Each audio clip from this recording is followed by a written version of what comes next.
Lovelies, your inspirational craft channel.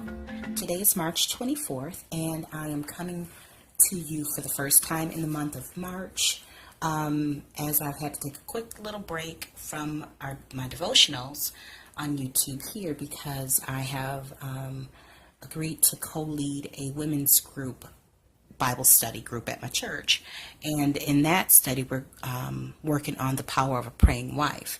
And in order to make sure that I'm prepared for that group and prepared to lead, there's quite a bit of studying that I needed to do, and so it left me not a lot of time to film for this devotional, although I have filmed other quick little tutorials. But I need to make sure that when I put anything out here that has any type of spiritual content, that I take full responsibility for it, and that I'm prepared to So with that being said, I thank you for patiently waiting for this next episode, and I apologize for the delay. I hope that you will continue to follow along with me on this journey through grace. And if you have not caught the first few episodes, if you're new to the series or to the channel, we are coming from Max Licado's Grace for the Moment. It's a calendar that is available on Amazon, as well as I actually saw one of these in my local Walmart. So you can, if you'd like, I'll drop a link below in the description, so you can purchase it on Amazon. If not, check out your local Walmart or go online to Walmart and you can find it. It's roughly anywhere between $8 and $12. Okay, so for the March 24th, it reads, and it's coming from Hebrews 10:10. The title is, He Still Moves Stones. We are made holy through the sacrifice Christ made in his body, once and for all time. And again, that's from Hebrews 10:10. And Max's entry here in his daily devotional, it says, only the holy will see God. Perfection is a requirement for eternity. We wish it weren't so. We act like it isn't so. We act like those who are decent will see God. It sounds right to us, but it doesn't sound right to God. God is the standard for perfection. We don't compare ourselves to others. They are just as fouled up as we are. The goal is to be like him. Anything else is inadequate. Anything less is inadequate. And so I think what Max is referring to here is one thing that we oftentimes do in life is to justify our actions, or in comparing ourselves to others, we justify that we aren't doing so bad, or that we actually are doing better than XYZ person, or maybe who we were yesterday, and that's all fine and well.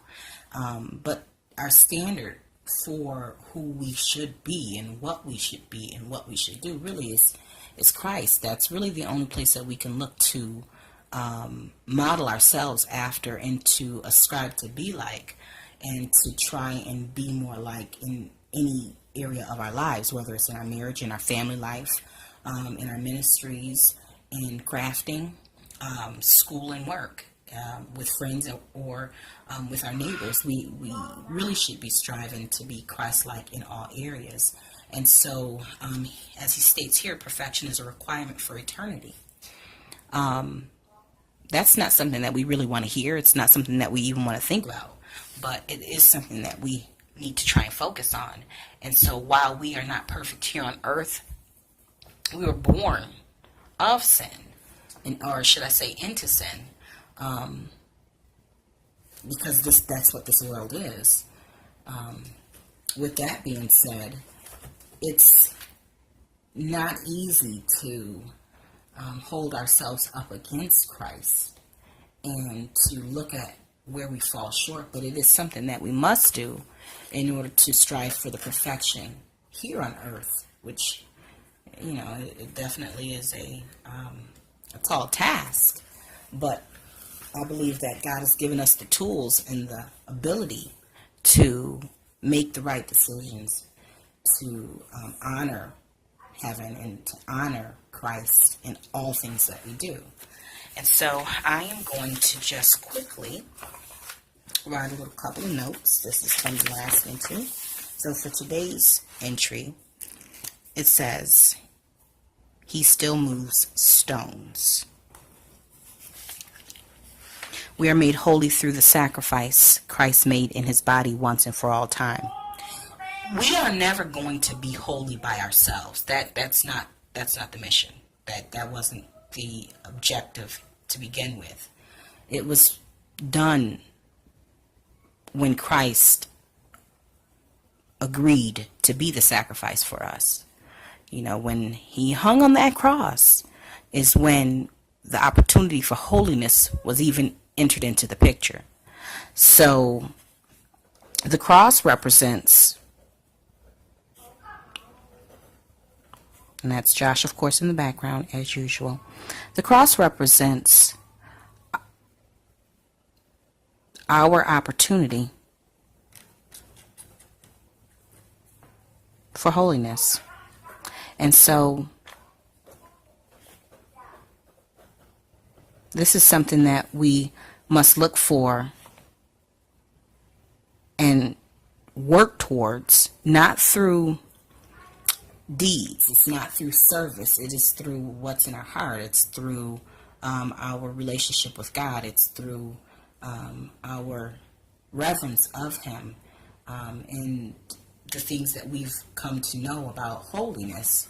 It is through those things. It's not through giving someone some money. That's not what makes us holy. It's not something that we earn. It is something that we are given, but it is already done through the act of the sacrifice of Christ. So again, the cross represents our opportunity for holiness. Our standard of perfection will not be found here on earth.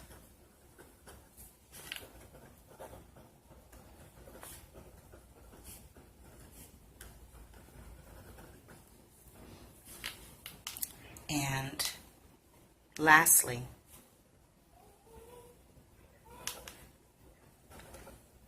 we must look to Christ. Forgive my handwriting. We must look to Christ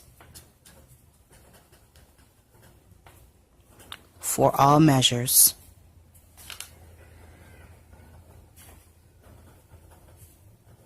of perfection, as he is the only one who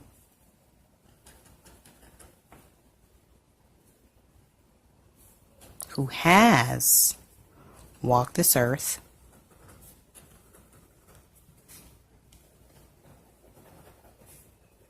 and was, is, and will be perfect. So, in summary, modeling ourselves after Christ, that is our surest way. You know, if Christ did it, we can pretty much rest assured that it's something that he would advise us to do. It's something that he would encourage us to do. If it's not something that we can read that he's done, then probably might want to move away from it. And if we ever have questions, that's what prayer is for. I don't have all the answers. You know, my pastor doesn't have all the answers, but I know that God speaks to us through prayer, through the Holy Spirit, and that prayers are answered. Whenever we have a question, God will deliver us an answer in some form or fashion in a way that we can receive it. I'm not talking about your best friend or your next door neighbor or your husband or your wife. I'm talking about the way in which your mind works. He already knows how that is. So he's going to provide you with an answer to your question in a way that your mind can receive it. So with that being said, I just thank you for staying tuned, for watching, for supporting my channel. I ask that you, if you have any questions, drop a comment below in the comments. I want to invite you to join me over on the Maker Exchange on Facebook. It's my crafting community. It's a group therapy session of a bunch of crafters. We love to get together, hang out, have fun, swaps, and it's a bunch of kind people. And Until we meet here again on YouTube, I want to tell you to stay encouraged, stay blessed, and stay creative.